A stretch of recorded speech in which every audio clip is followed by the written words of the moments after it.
Selamünaleyküm. Herkesin günü hayrola. Hatice ile Dikişe Daire hoş geldiniz. Bugün sizlerle birlikte nevresim takım dikimini göstermeye çalışacağım. İnşallah nevresimini, çarşafını ve yastıklarını dikmiş olacağız. Bugün bebek nevresim dikimini göstermeye çalışacağım. Bu şekilde dikimli, aynı şekilde çift kişilik, tek kişilik takımları da dikebilirsiniz. Sadece ölçüler burada küçültülmüş şekliyle. Açıklama bölümüne çift kişilik, tek kişiliklerinde ölçülerini yazarım. O şekilde oradan ona bakar, o şekilde de dikebilirsiniz.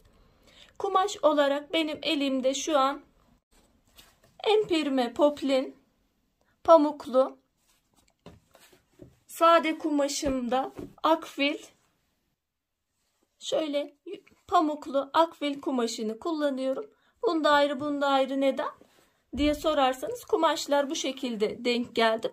Ayrıca pamuklu kumaşların çekmesini önlemek için daha önceden yıkarsanız daha iyi sonuç elde edeceksinizdir.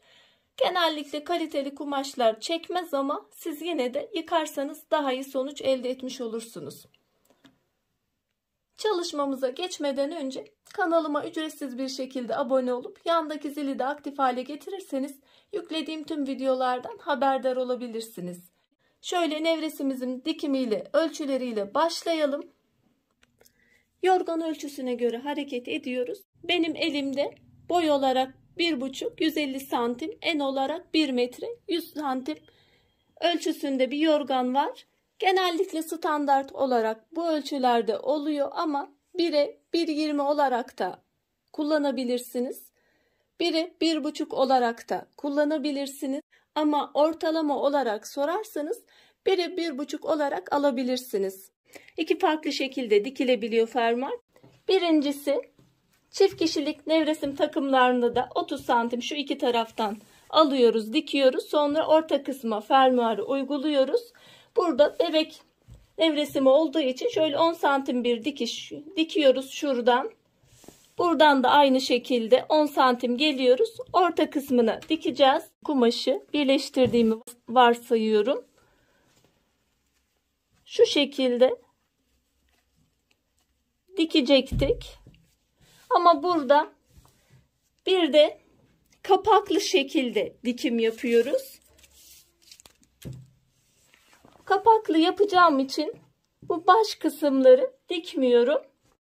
Kapaklı dediğimiz şekilde şöyle birbirini kapatacak diktikten sonra. Şimdi uygulama olarak diktiğimde daha iyi anlaşılacak. Buradan ilk bir tarafı fermuarın şöyle düz üst kısmına gelecek şekilde şu şekilde yerleştirip dikiyoruz. Burada ben ilk kenarı kullandığım için tek katlama yapıyorum. Ama iplikli kenar kullanırsanız şuradaki gibi şöyle 2 kere katlayacaksınız. Bu şekilde şöyle dikim yapıyoruz. Diğer tarafı ise şöyle biraz daha fazla katlıyoruz. Eğer diğer taraf gibi iplikli kenar ise şöyle daha fazla katlama yapıyoruz. Burada fermuarın düz tarafını değil de ters tarafını yerleştirip şu şekilde dikim yapıyoruz. Sonra döndürdüğümüz zaman burada tersten diktik, buradan düzden dikmiş oluyoruz. Şu şekilde dikeceğiz. Şuradaki kalan fazla kısımda diğer kumaşın üstüne gelecek şekilde yapacağız. O da onu kapatmış olacak. Fermuar ayağımızı takıyoruz. Şimdi fermuarın düz kısmı üste bakıyor. Kumaşın da düz kısmı üste bakıyor. Ben ipliksiz kenar kullanıyorum. Burada ilk kenarı olduğu için tek bir katlama yapacağım. Daha önce de ifade ettiğim gibi eğer iplikli olursa iki kere kıvıracaksınız. Şöyle bir kere arkaya doğru kıvırıyorum. Şöyle üstüne doğru yerleştiriyorum. Bu şekilde dikeceğiz. İlk kenarı bu şekilde dikiyoruz.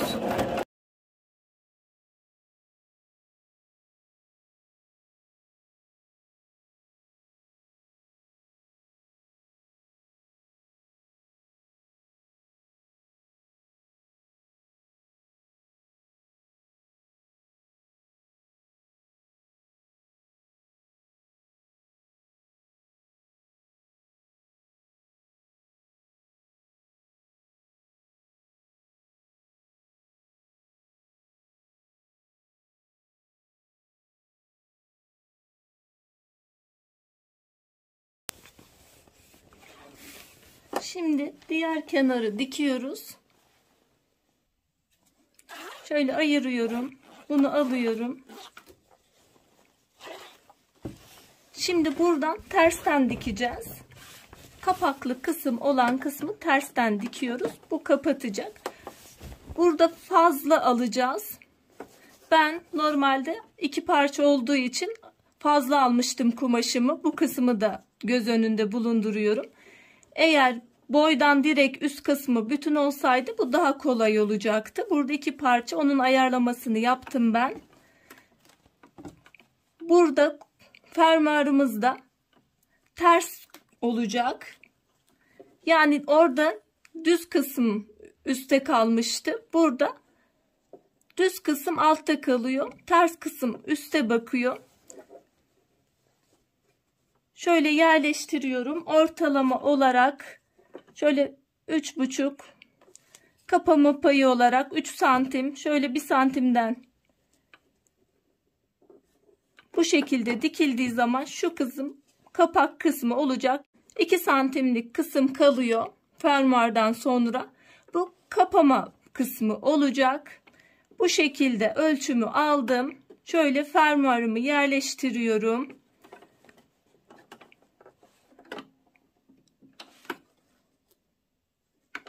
Aynı şekilde dikiyorum.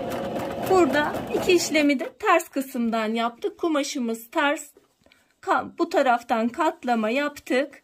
Fermuarın da düz kısmı alta kaldı. Ters kısmı üstte kaldı. Sadece fark bu şekilde. Bir de burada daha geniş bir katlama yapıyoruz. Kapak kısmı da kalması için.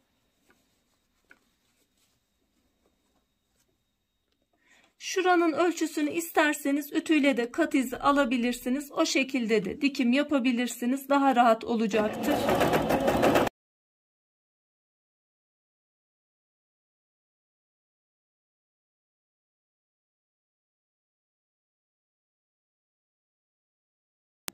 Bu kısmı da bitirmiş olduk. Şimdi birleştirmesine geçeceğiz. Şöyle fermuar kısımlarımızı diktik. Bir taraf kapaklı kaldı. Şu şekilde arkadan gösteriyorum. Fazlalık kısım 2 santimlik kısım bıraktık buradan. Şöyle birbirine geçtiği zaman şu şekilde kapatma şeklinde olacak. Burada direkt dikmiştik. Burada fazlalık kısım bıraktık. Şimdi el geçirmesine geçiyoruz. Burada da şöyle küçük bir geçirme kolaylığı göstereceğim. Şuradan dişli tarafından bir kısmı kestim. Buradan direkt takıyorum. Birinci de takıyorum. Burada bunu takıyorum. Bu şekilde şu kumaşlarımın ikisini aynı şekilde tutacağım. Bu şekilde tutuyorum. Burada da hemen şöyle yaptığım zaman kumaşlarım da eşit bir şekilde. Böyle çektiğim zaman direkt kolay bir şekilde geçirmiş oluyoruz. Bu şekilde kestiğiniz zaman geçiremeyen arkadaşlar için kolaylık. Şöyle iki taraftan da eşit bir şekilde denk de geldi. Eğer biz denk dikemiyoruz, genellikle öyle oluyor acemilerde. Hani bir taraf uzun kalıyor. İğneleyerek de fermuarı dikebilirsiniz. Bunu bu şekilde kapattıktan sonra tekrar aynı işlemi takıyorum. Geçirdikten sonra şöyle orta kısmı bırakıyorum. Normalde eğer şu kapaklı yapmamış olsaydık şuradan direkt şu şekilde yan kenar dikimini yapıyorduk. Ama burada kapaklı yaptığımız için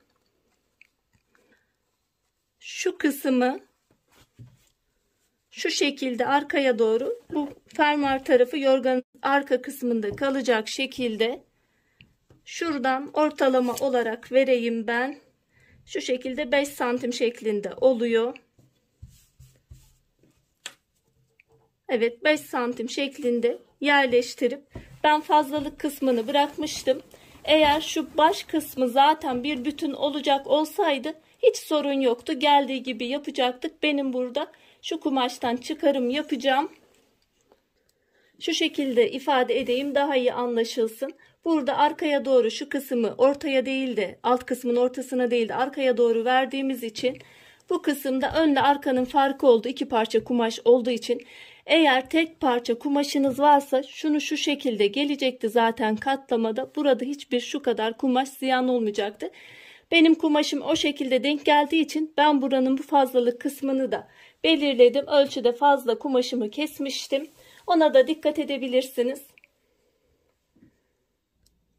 Yaklaşık olarak kumaşınızın, yorganınızın boyundan 10 santim fazla kumaş almanız gerekiyor. Buradaki katlamaları hesaba katmak ve burada çıkacak. Eğer bu şekilde olursa, eğer kumaşınız tek parça halinde, bir bütün halinde olursa buradaki kumaşa gerek yok zaten.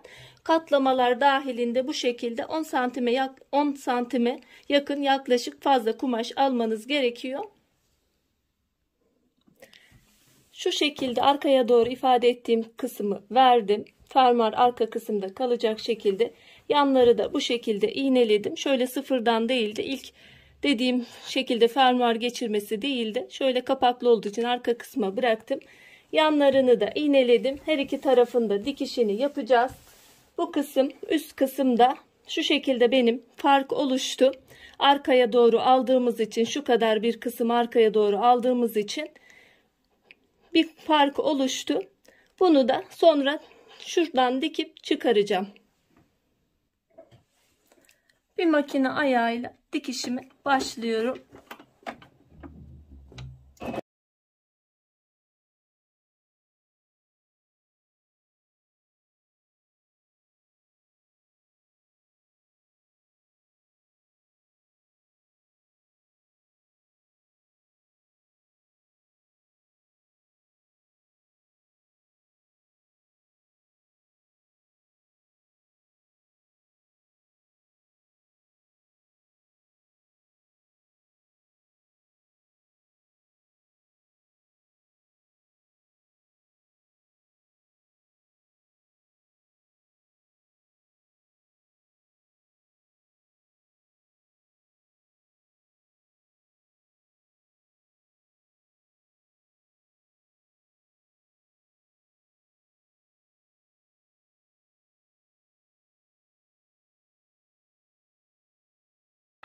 Dikişlerini bitirmiş oldum. Şimdi zikzak ayarıyla kenar temizlemelerini yapacağım.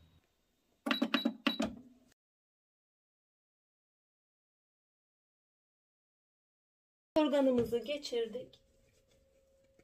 Fermuarımızı kapatıyoruz. Fermuar kısmı gözükmüyor. Şu şekilde kapaklı bir şekilde oldu. Alt taraftan burası arka tarafı. Organımızın son hali, yapılışı bu şekilde oldu. Umarım faydalı bir çalışma olmuştur. Şimdiden yapmak isteyen, denemek isteyen arkadaşlara kolaylıklar diliyorum. Allah'a emanet olun. Hoşça kalın, sağlıcakla kalın.